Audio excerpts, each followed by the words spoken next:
Hi guys, it's Megan with Vigilante Vibes, and I am here with another character breakdown for a character that I think we're all kind of familiar with, but why not bring her into Pride Month?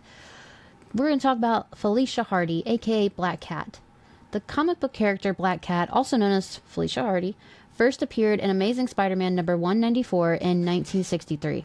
Originally intended to be a villain for Spider-Woman, Felicia instead became one of Peter Parker's most notorious antagonists with a complex relationship and grew into her own character who can stand on her own 2 feet and doesn't need to be tied to Superman to succeed. Felicia Hardy is a bold, fearless, bisexual cat burglar who always causing trouble for Peter Parker. You know, he's Spider-Man. Spoiler alert if you didn't know that. Whether they're on opposite sides, teaming up, or getting really, really close. For her, it's all about the excitement, the chase, the pulling off heists that no one else could. As the Black Cat, she got pretty wild ambitions, and she's absolutely making them happen. Felicia Hardy grew up with a pretty unusual role model, her dad, Walter Hardy, a legendary cat burglar. From him, she learned to be bold, fearless, and to take control of her own story. But things took a dark turn in college when she was assaulted by her boyfriend, Ryan. Determined to fight back, she trained in martial arts, acrobatics, all of them, planning to take revenge. Before she could, Ryan was killed by a drunk driver. Karma. With no closure and a whole lot of anger, Felicia decided to follow in her father's footsteps, but do it even better. She put on the black suit and a mask, becoming Black Cat, and she set out to steal back control of her life, one heist at a time. Her first move?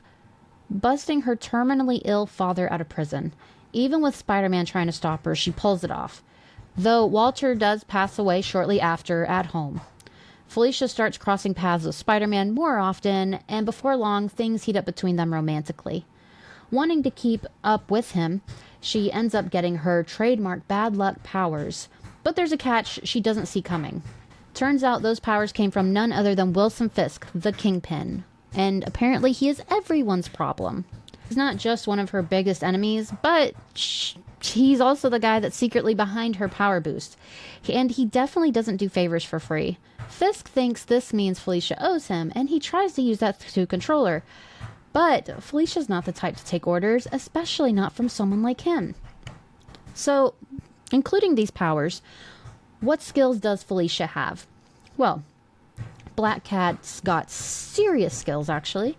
She's a top-tier thief, an incredible acrobat. She knows the ins and out of the criminal world like the back of her hand. Or paw. I don't know. That was kind of cringy. I'm sorry. On top of those skills, she also has her bad luck powers. These powers mess with her enemies in all the worst ways, causing them to trip, miss their shots, or just straight up wipe out. Basically, she makes her opponent's life an absolute nightmare, which gives her the upper hand in a fight. Which I kind of wish I had those powers. That seems useful. Between her skills and her powers, running into Black Cat is always unpredictable, and catching her, good luck with that.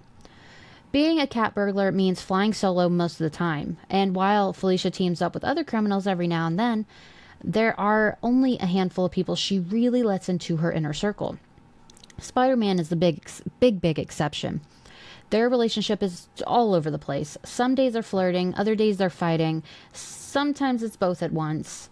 Spidey was the first hero Felicia ran into after she started her life in the mask, and she's crushed on him pretty hard from the jump. It took him a while to warm up. He's not exactly big on dating criminals, but eventually her charm wore him down. Another rare close connection is Misty Knight, a former cop turned hero for hire. Despite being on opposite sides of the law, Misty and Felicia end up as genuine friends. Felicia even helps her out with cases every now and then and joins teams like Heroes for Hire or Fearless Defenders when needed. Misty, for her part, tends to look the other way when it comes to Felicia's smaller heists.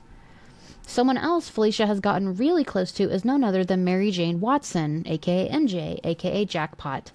Their friendship is an odd one, indeed, since they're so opposite. MJ being the goody two-shoes she is, and insufferable. I find her insufferable. And Felicia being the boss-ass bitch she is. It just strikes me as odd, but who am I to judge? The comic book run, Jackpot and Black Cat, by Celeste Bronfman, it was a fun one to read. I actually really liked it, and it made their friendship make some sense to me. So that is a very short version of who Black Cat is. She has so much to her. She's a great, I guess is a Spider-Man character, mostly Spider-Man character, but she stands on her own quite often, so I won't say she's a Spider-Man character. So as usual, I have some comics for you to check out to get to know Felicia Hardy even better. Most recently, she was in Marvel United, a Pride special, which I really enjoyed seeing her in. It was sweet. Check out Iron Cat, Black Cat Volumes 1 and 2, Black Cat Strikes, Marvel Knights Spider-Man from 2004, 1 through 12, Jackpot and Black Cat, Peter Parker, The Spectacular Spider-Man, numbers 74 to 76, and this last one, The Evil That Men Do. This one, I'd say, is very important to understand her character. It's written by Kevin Smith. It's a 6-part miniseries and is controversial for quite a few reasons. But it's still key entry in Black Cat's canon. That was a very hard sentence to say. So that is somewhat about Felicia Hardy. She's a great character. I love Felicia Hardy. I can't wait to see her in the MCU, hopefully someday. Because I'm over it. Over MJ. Give me Gwen or give me Felicia. I'm good with either. So, with that being said, have a marvelous day.